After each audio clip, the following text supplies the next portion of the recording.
I'm infatuated with her. Utterly infatuated. And it wasn't at a healthy level. Far from it. I would think about her every moment she was away. I would sometimes sit on my couch and just stare at my phone waiting for her text. I'd tell myself, don't contact her. Don't. It'll just come off as too strong. But then I'd still find myself clicking her name on my contact list before my inner voice would continue. You don't want her to know how desperately smitten you are with her. It's unattractive. It'll scare her off. No, you must wait for her to call you this time. But it was excruciating and exhausting, almost unbearable. I once heard that the ancient Greeks believed that falling madly and irrationally in love with somebody was a curse that you would wish upon your enemies. I could never understand what they meant. After all, isn't falling head over heels in love the ultimate goal nowadays? But now that it's happened to me, I have to say, the ancient Greeks were right. This is a curse. I was barely in control of myself anymore. Almost as though my infatuation with her had possessed me. The two of us had been physically intimate together, but we were still in the dating phase. We were at the make it or break it era of a blossoming relationship where we'd either have the talk and formally be in a relationship, or we'd slowly drift apart. The latter of which I don't think I'd be able to cope with. Honestly, I wouldn't be able to. Almost everything about her captivated me. The way she held her hand over her mouth when she laughed. How she'd caress the pendant of her necklace when she was frightened. How she'd twirl her hair in her finger when she was excited. All of it. Her smell, her smile, her eyes. Yeah, I know. It probably makes you sick hearing about it. I feel the same way. I was never the hopeless romantic type. But now I can't stop thinking about her. I'd think about us doing the 3-hour-long hike up to that magnificent view from one of our first dates. To that first kiss as we overlook the lights of the city. But this time I'd get down on one knee, bring out the ring, and, well, you know what would happen next. All right, fine, I'll stop. Yes, this is a girl I'd only been dating for a couple of months. I shouldn't be thinking about proposing yet. I know that. I'm just barely able to control myself any longer. I feel as though I'm losing power over the decisions I make. And that brings me to why I'm here writing this out at the moment. It started with the first real thing that troubled me about her. We had never actually spent a night together. No matter how late she was over, once either of us showed signs of being tired, she'd up and leave. Just like that. She wouldn't leave awkwardly or in anger. Just a casual kiss goodnight, a smile, and a call me soon. It was something I didn't really even notice the first few times she did it. But after almost 8 weeks of dating, it was becoming strange. I'd have to ask her about it. It took drinking almost an entire bottle of wine before I had the courage to do it. She looked almost defeated when I asked, and lowered her eyes in embarrassment. I knew this talk would come eventually. She started. She took in a deep breath with a long, drawn-out exhale. Recently, She paused again.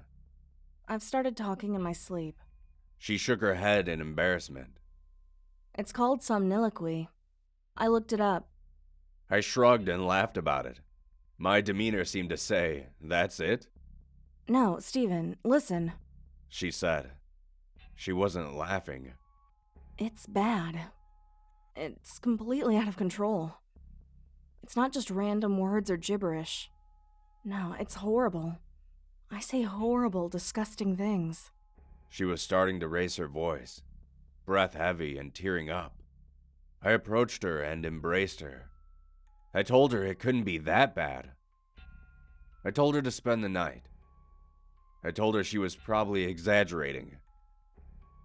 I was wrong. That night she stayed at my house, but she warned me of something before falling asleep. Whatever you do, don't wake me up. It makes me really scared and disoriented if that happens. And don't respond to me. Just ignore it. I nodded and agreed. If it becomes too much, She continued. just leave the room and sleep on the couch. I won't mind. I told her not to worry about it. I told her that it wouldn't be a big deal. I told her I wouldn't leave to the couch. I'd stay beside her in the bed. But I was wrong. I couldn't even last one night. We both fell asleep without incident. I don't know how many hours passed, but I woke up in the dark with the sensation that someone was watching me. And then I remembered, she was with me. She was actually spending the night with me. I smiled. But then, I noticed the shadowy outline of her sitting up on the bed. She was looking down at me, staring at me. It creeped me out, I'll admit it. Her posture was entirely different. It was as though it wasn't even her at all. Then she spoke. It wasn't her voice that I heard. It was much lower and gravelly, like something out of a horror movie. I'll tear the flesh from your bones, She said. I froze. At first, I just kept looking at her. This was not at all what I expected. I thought it would be more like the way Tourette's is often portrayed. Just random swearing and shouting. I honestly thought to myself, what will I do if she attacks me right now? What if she really does try to tear the flesh from my bones? But then, she just lied back down and went back to sleep. I was unnerved. I tried to lie back down and ignore her, but struggled. I couldn't even close my eyes without thinking, maybe she's sitting up again and staring at me. And then, I rolled over to look at her, and she was. Her face was pressed right towards mine. Her breath smelled foul, something that was most certainly not normal for her. She spoke again in the same voice as before. If you don't move to the couch, you'll be dead by morning. That did it for me. I sat up in a moment and headed for the living room. She made some sort of wheezing sound as I left. I think it was supposed to be laughter. I may have been lying on the couch, but I wasn't going to be able to fall back to sleep. I was far too shaken. I was staring out towards the window, hoping to see the first few hints of the sun rising. And then I heard something else from the bedroom. I listened. And then I heard it again. Steven. She was calling my name in that same low, gravelly voice. It sounded like a witch. I tried to ignore it at first, but it continued.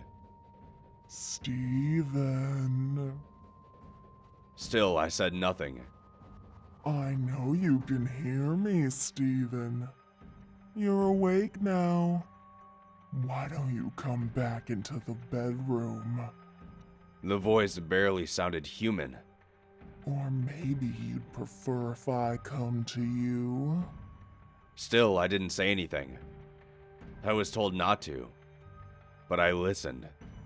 If I heard her start walking towards the bedroom door, I'm not even joking, I would have run right out of the apartment.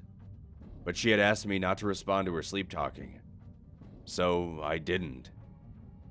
And then I heard her once more. Sorry if this spoils your plans. She began laughing. The two of you were supposed to walk that trail again. She started. I wasn't even remotely prepared for what she'd say next. You'd both be so tired when you reached the top. You'd look out over the city. Then you'll get on one knee and bring out the ring. She laughed again. And that's when I realized this wasn't just a problem with sleep talking. It was something else. Something supernatural. I had never told anybody about my proposal fantasy before. There was simply no way she could have known about any of it. This was no longer about merely talking in one's sleep. This was about something darker. I can't go back into the bedroom. I have no idea what would happen if I did. Instead, I'm going to wait it out, holding up in my living room until the sun rises. I still have a couple more hours. I can hear her laughing occasionally in the bedroom. It's still not her voice. Still that same low-pitched cackle. But as I sit on my couch writing this out, here's what scares me the most. Maybe my infatuation and utter obsession with her wasn't normal. I said before that I felt like I was losing control of myself. More so, I believe, than the typical falling in love story. No. I fear the infatuation I felt was whatever was inside her slowly manipulating me, controlling my thoughts, fears, ambitions, and anxieties. Maybe once I become completely enraptured, a transfer would occur, and she would be free of it. I know I should leave.